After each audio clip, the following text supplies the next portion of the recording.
Hello everybody, this is Destrad with Out of Mobs, and welcome to our 25-man normal encounter guide for Feng the Accursed. He is the second boss that you're going to encounter inside of the Mogu'shan Vault raid.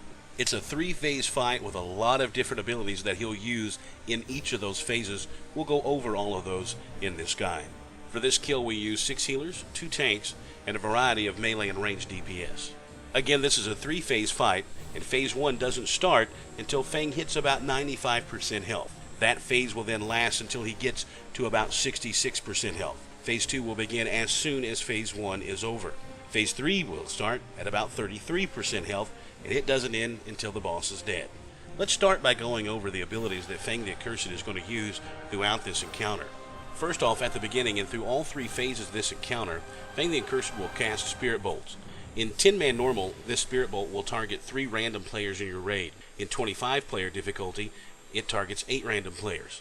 In 25-man, it does about 115,000 shadow damage. In 10-man normal, that's about 96,000 shadow damage per bolt. These Spirit Bolt casts are also kind of hard to predict, as it seems to change as he uses his other abilities. The next ability we need to talk about is an ability that he'll cast on one of the tanks. In phase 1, that ability is called Lightning Lash. In phase 2, it's called Flaming Spear. And in phase 3, it's called Arcane Shock. Each of these 3 abilities will do a significant amount of damage to your tank up front, but it also puts a dot on the tank that does 30,000 damage every 2 seconds for 20 seconds. This ability will warrant a tank switch. Our tanks and healers agreed that about 2 stacks seem to be when you need to taunt off one another. So let's get right to it. The initial pull really doesn't matter on positioning. The tank will pull him up front, and from 100% to 95%, all Feng's going to do is general melee attacks and cast Spirit Bolts. The important thing that will happen just a few seconds after the initial pull is there are 2 crystals that will spawn. These crystals are very important to the rest of the fight because your tanks can get extra abilities by use of the extra action key by clicking on these crystals. 1 crystal per tank. One of the crystals will give you Nullification Barrier, which creates a protective barrier around the tank who uses it, lasting about 6 seconds. Keep in mind this is also channeled. Anyone inside the barrier is protected from magic damage and debuffs. The ability has about a 1-minute cooldown. This effect will also affect the boss, preventing him from receiving certain buffs from his own abilities, which becomes important during phase 2. The other crystal will give one of the tanks an extra action button, which will give him Shroud of Reversal. It's a buff that the tank can place on a raid member. This allows the tank to mimic the first spell cast against that ally and to cast it back at the boss. The ability has about a 30-second cooldown and also is very important during all phases of this encounter. So now the tanks have their buffs. The tank that has Nullification Barrier, we'll call him the Barrier Tank. The tank that has Shroud of Reversal, we'll call him the Shroud Tank. The abilities that the tanks receive from the crystals become very important throughout all phases of this fight. In phase 1, Feng is going to cast one of 4 spells. He casts Spirit Bolt throughout the entire encounter, including phase 1. Remember, it targets 8 random members of your raid and does moderate amount of damage. But during phase 1, he'll also be casting Lightning Lash. We've already talked about Lightning Lash. That's the debuff your tanks will get and need to swap after 2 stacks. The other 2 abilities he casts during phase 1 is Epicenter and Lightning Fist. Epicenter is an earthquake ability that lasts for about 10 seconds and deals damage to all raid members every second. The damage that Epicenter does is lower the further away from the boss you get. The other ability he'll be casting during phase 1 is Lightning Fist. He regularly casts this in front of him, and anyone in the path of the shockwave takes a large amount of nature damage and is stunned for a few seconds. So it kind of goes without saying that your tanks need to make sure they strafe left or right to get out of the way of Lightning Fists. Most of the time, your barrier tank is actually going to want to get hit by Lightning Fists from time to time during phase 1. Let me explain how this works and how we handle the damage that these spells do from Feng the Accursed. First off, you want to make sure your entire raid is stacked up behind Feng and that your tanks are in front of him and try to get them at about a 90-degree angle from one another. This will make dodging Lightning Fist much easier on your tanks. The first time that Feng begins to cast Epicenter, very quickly, your barrier tank wants to run into raid and use his extra action key to cast Nullification Barrier. The damage from Epicenter is almost completely nullified. It's very little, if any. You do want to keep in mind, though, that Epicenter lasts 10 seconds and your Nullification Barrier only lasts 6 seconds. So you're either going to have a little bit of damage in the beginning or at the end that you're going to have to heal through. But since you're stacked up, it's very easily done by using AoE heals. Keep in mind this is not the time to use any large healing cooldowns. You'll need to save those for later. Immediately following Epicenter, Feng will almost always cast Lightning Fist. It's important that your barrier tank that just ran in and gave you the barrier to the raid gets back out of raid and gets ready to get hit by Lightning Fist. Once he's hit by Lightning Fist, your Shroud tank, that's the tank with Shroud of Reversal, needs to use his extra action key, targeting the other tank so that he can receive the ability Lightning Fist. That's how Shroud of Reversal works. Now everyone goes back to doing their normal damage, tank swapping at 2 stacks until Epicenter is cast again. This time when Epicenter is cast, the tank with Shroud of Reversal uses his extra action key and casts Lightning Fist towards Feng. This will stun him right after he starts to cast Epicenter. You want to make sure that your tank's not casting it too soon, or he'll lose the ability and then Epicenter will most likely wipe your raid. You also want to make sure that he doesn't wait too late, so that there's no unneeded damage going out to your raid. In effect, this ability stuns Feng and causes him to dance a funny little jig, but the idea is that he stops casting Epicenter. And that's pretty much phase 1. You want to make sure that your tank's timing is perfect. If a tank misses an Epicenter, either with a barrier or with a Lightning Fist, you can pretty much guarantee either you're going to waste a lot of healing cooldowns or you're going to have a raid wipe. It took our tanks a few tries to get this figured out, and I'm sure it'll take your tanks a few pulls to figure it all out as well. But once you get it down, phase 1 goes by rather smoothly. Healers should be able to transition into phase 2 with most of their mana, and everyone's health pool should look pretty good. Now we go to phase 2. Phase 2 begins when the boss reaches 66% health.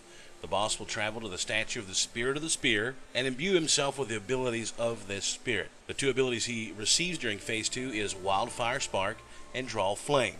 Wildfire Spark is a debuff placed on a random raid member, which after 5 seconds turns into a fire patch. The fire patch will expand and move along the floor of the room, dealing high fire damage per second to anyone standing in it. Raiding 101, don't stand in the fire. Feng usually applies this debuff several times in quick succession on random raid members, after which he'll pause for about 30 seconds before applying it several times again, and so on.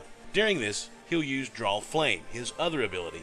In this ability, he absorbs all the wildfires present on the platform, stacking a buff on himself. The number of stacks of the buff is proportionate to the amount of wildfire that he absorbs.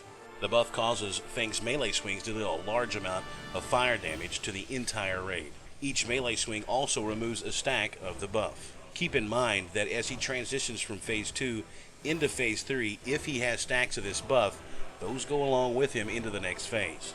How we dealt with wildfire is very simply, as soon as you get the debuff on you, you need to run out of raid as far away from the raid as you can get until the wildfire comes off of you, and then run back into raid. Now after 2 or 3 of these wildfires get out there, remember when you're running towards the fire that someone else has dropped, don't run into their fire. Again, raiding 101, don't stand in the fire. If you remain in the raid pile while Wildfire Spark is on you, it'll drop the fire right in the middle of the raid, and I can tell you that's a lot of damage that goes out really, really quickly. When Feng actually does get around to casting Draw Flame, all the wildfires in the room move quickly along the floor to his position. Now your barrier tank, if he casts Nullification Barrier on the boss when Draw Flame is about to finish casting, it'll prevent Feng from applying the buff from Draw Flame, which is great because then his melee swings won't do that massive AoE damage to the entire raid. This is possible every other Draw Flame cast because of the cooldown from the Nullification Barrier buff. But this should especially be done when the boss nears that 33% health when he's going to transition from phase 2 into phase 3. Raid leaders, you need to keep an eye on this and keep an eye on the DPS. You may have to call for guys to stop attacking the boss until the stacks get dropped low enough to where you can get out of there and transition into phase 3 nice and smooth. So phase 2 really boils down to surviving Draw Flame and making sure that your raid members with Wildfire Spark get out of raid and drop the flame patches far away from the raid pile as possible. Surviving Draw Flame is very easily done with Barrier, but remember you can only Barrier every other one. That means every other Draw Flame, healers will have to use their cooldowns, and it's a good idea to have your healers set up on a rotation for this. And that's phase 2. Now we go into the last phase of the encounter. The third phase. The boss will transition to this phase when he reaches about 33% health. The boss will travel to the statue of the Spirit of the Staff and imbue himself with the following 2 abilities. Arcane Velocity. which is a channeled spell that deals raid-wide damage to all players. Now, unlike the first phase, where if you were close to Feng you took more damage and further away you took less, in this phase, with this ability, Arcane Velocity does less damage to players very close to him and much more damage to players further away. The other ability he receives in this phase is Arcane Resonance. It's a debuff that's placed on one random raid member in 10-man and two random raid members in 25-man.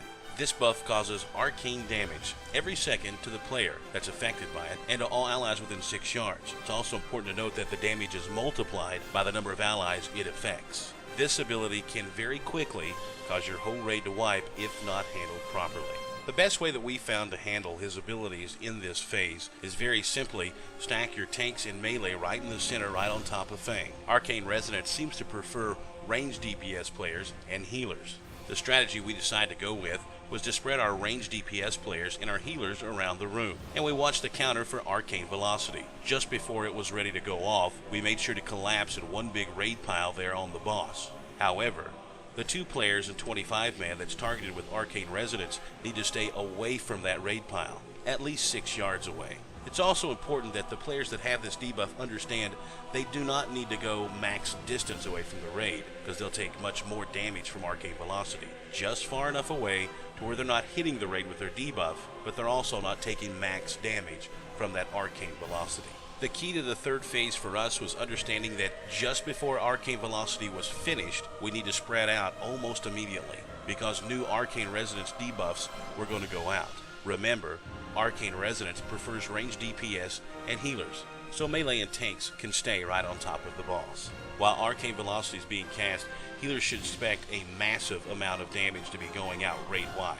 Most of the raid will be taking damage from the Velocity, while the players affected by Resonance will be taking damage from the debuff as well. This is the ideal time for healing and defensive personal cooldowns. This is also when we decided to use our heroism. So in a nutshell, the third phase is very simply put. Ranged DPS and healers spread out, melee and tank stack on top of the boss. Before Arcane Velocity goes off, everyone collapses in a raid pile on top of the boss. Arcane Resonance players stay out of that raid pile. As soon as Arcane Velocity is done, or preferably just before it's done, ranged DPS and healers spread back out. You rinse and repeat this until hopefully Feng goes down and you get the kill. That's been a look at Feng the Accursed 25-man normal. My name's Destrad, and thanks for watching my strategy guide.